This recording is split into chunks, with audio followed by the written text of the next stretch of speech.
Shabbat Shalom. Much of the story of the Exodus is the story of God trying to rewrite our brains.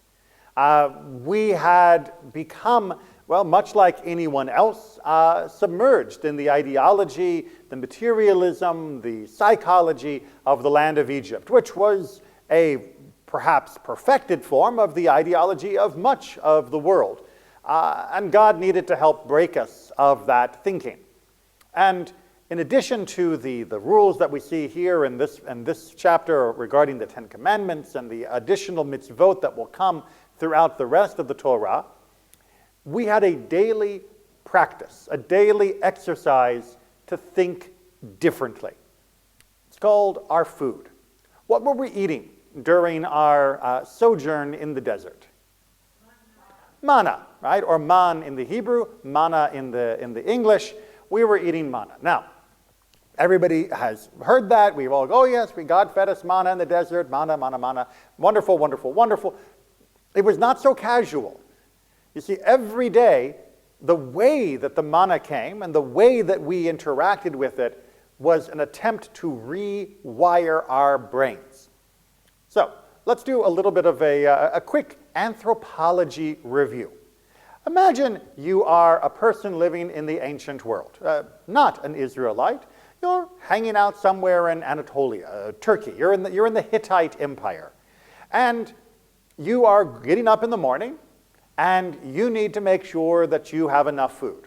What are you going to do? Check your crops. You're probably a farmer, right? So you're going to go out, you're going to make sure that your crops are growing right, and imagine that it is harvest season. Right? Maybe it is now the peak summertime, and it is harvest season. How much are you going to harvest on a typical day?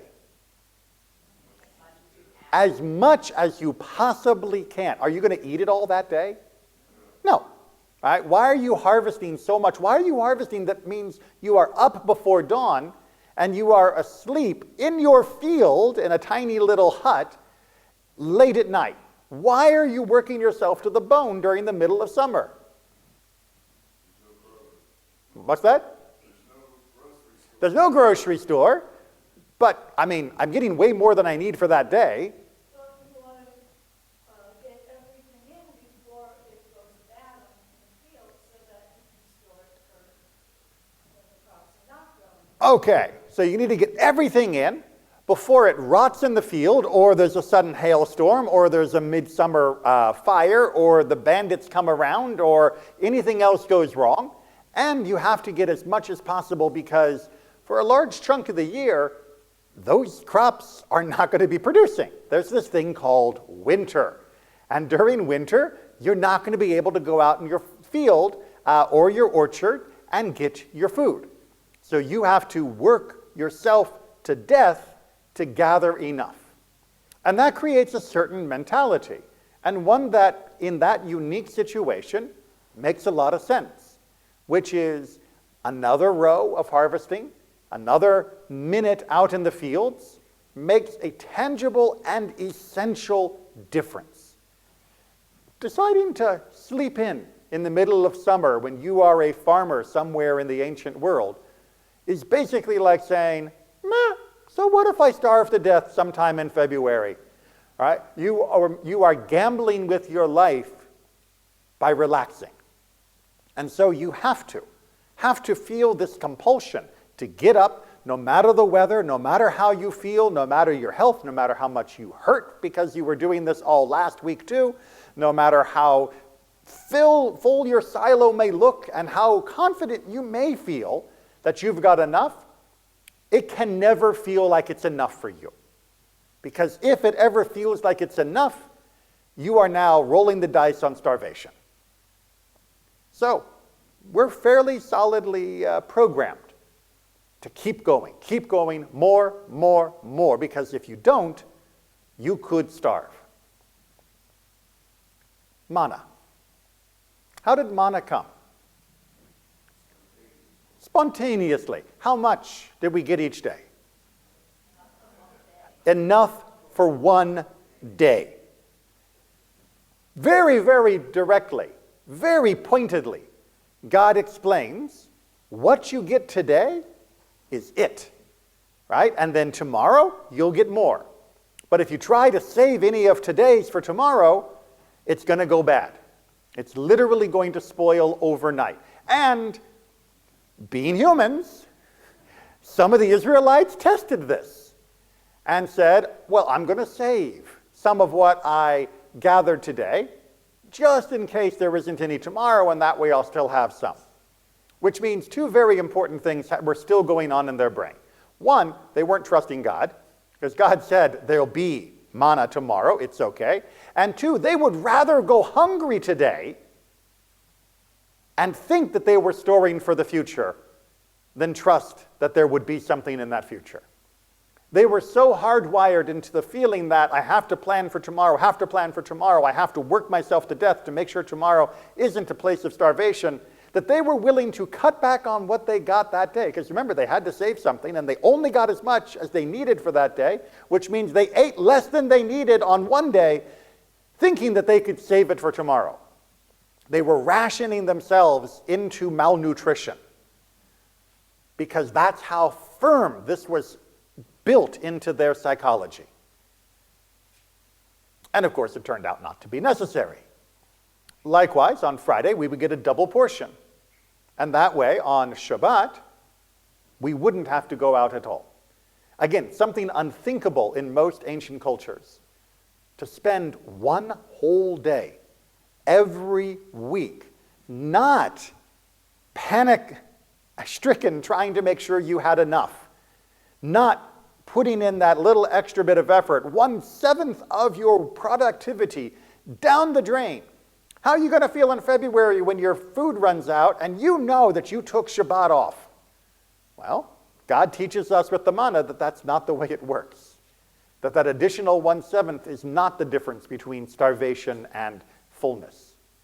That there are other ways to measure and to prepare for that eventuality. And no one ever died because they didn't work on Shabbos. This manna system is trying to rewrite our brains. Unfortunately, we no longer live on manna. Be nice. It'd be nice. It ran out the moment we crossed the threshold of Israel, and we had to get back to farming and all the other pastoral duties we had. But unfortunately, the manna experience did not rewrite our brains. 21st century Orlando brains. We are still Hittite farmers. We are still thinking, I've got to work, I've got to work, I've got to work to get more. But materialism aside, there is another way that psychological tendency has been hijacked in the 21st century that we never saw coming. How many people here have a phone? How many people here have a computer or a tablet or other device in which you can harvest so much, in which you can put yourself into Facebook or Instagram or TikTok or Reddit or any of the other amazing sources of constant flowing information? Maybe you still use Twitter even, whatever it's calling itself these days. These hijack that harvest mentality deliberately. That there is something lurking just off the bottom of the screen. That if you do one more swipe, one more row, you're going to find it.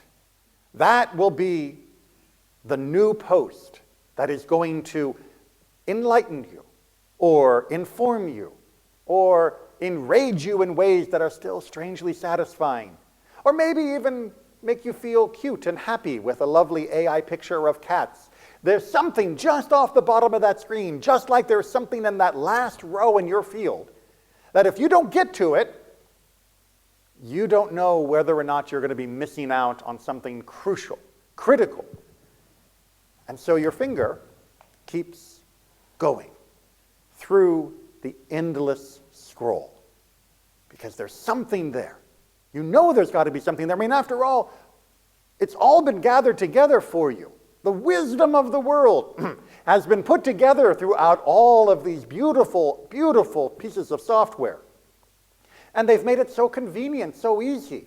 I mean, think about those of you who remember the old days of the internet, back in the 1990s, when you wanted to look something up, and you'd click on the link to the Smithsonian website, and you'd wait, and you'd wait, and the page would eventually load, and the graphic would load half an hour later. And you'd read the article, the information about whatever it was you were looking up. Those pages had borders, right? Like a book, like a TV show, like a movie. There were edges. They were not endless. That was a limitation of the technology at the time, but it was also because that was the way that we normally had learned to share information over the last 10,000 years of human experience. You share it in a discrete unit, because after all, this is what you asked for, this is what you need, you're good. But we have now switched to the point where we are not getting what we are looking for. We are being told that what we are looking for is just out of reach. That what we are looking for and longing for, the satisfaction that we hunt for, will come if we just keep engaging with the software. This is like going to look for manna on Shabbat. It ain't there. It's not there. This is starving ourselves of the other experiences because we think that if we just keep going longer, we're going to find that we're going to feel better rather than worse after spending an hour, 2 hours, 3 hours, up to 4 a.m., whatever it might be, thinking that somewhere in this giant morass of the social media, there's going to be something that makes us feel full, satiated, comforted. And I hate to break it to you, but the engineers that designed these pieces of software don't actually want you to feel full. They don't want you to feel content. They don't want you to feel true human connection with other people. They want the superficial. They want the longing. They want you to be afraid that if you don't keep going, you'll miss out. That others will know things you don't. That there will be opportunities you will miss. That someone, I'm sure, was going to link in just the next couple minutes of that scroll. Because that's how they get paid. You are the product. And you are grinding endlessly at their wheel, pushing their mill to feed them. All the while starving yourself while pretending that you are eating. God wants us to rewire our minds. That hunter and gatherer mentality, that instinct for the farmer in the ancient world to want to clear another row, to want to harvest another hour, that wasn't a bad instinct at the time. Because, winter is coming, as a famous TV show once quipped. And you better be prepared. But we also have to recognize that not everything is farming. And not all of us are dependent upon working that extra hour, that extra row, in order to make sure we'll have enough in February. I'm willing to wager that none of you were out harvesting in the summer, and yet you still have food right now. None of you were canning and jamming and jarring and all of that, and yet if you go to your pantries, there's probably something that you'll have for dinner tonight. Because we've changed the way we've organized our society and the way we've organized our economy, but we haven't necessarily changed the way we organize our mind. God tries to tell us every single week with Shabbat as a reminder again and again and again, stop. Whatever it is you're doing, stop. You don't need to do it. And in fact, there are things you need to do that you can't do while you're doing that. For example, sitting together and thinking about who we are and what God wants us to be. Or talking to friends over a cup of coffee and a bagel. You can't do that with your face in a phone. You can't do that with your nose against the grindstone, pursuing the extra little bit you might get. God has tried to rewire us away from the endless scroll, or rather to replace the endless scroll with the only truly endless scroll, which is the scroll in the ark behind me.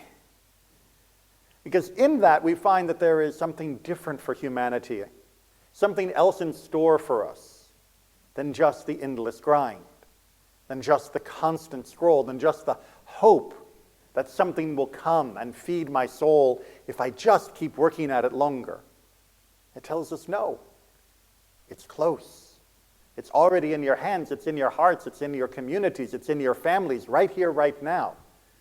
Put down the tools, whether it be a scythe or whether it be a keyboard, and just be who you are. You will have enough. The manna will come. But the precious moments that you can spend with each other, that you can spend even just by yourself in quiet contemplation or even at rest, whether it is taking a walk without listening to a podcast, without checking your phone every 5 minutes or at every stop sign, but just walking around your neighborhood. This is a good time of year for it in Florida. What does it feel to watch a TV show without holding another screen in your hand? Without checking something because, the show isn't moving fast enough? We are incredible creatures. We have come so far, and yet we are still trapped in the patterns of the past. And worse, there are those who continue to prey on us because we are trapped in those patterns of the past. Liberate yourself. Allow yourself to thrive as yourself. I promise you, there is nothing waiting for you at the bottom of your screen that will bring redemption. There is no satisfaction to be found. It is a tool, and like a scythe, it is there for a purpose. And when that purpose is done, put it down. Turn it off, and still be yourself. Shabbat Shalom.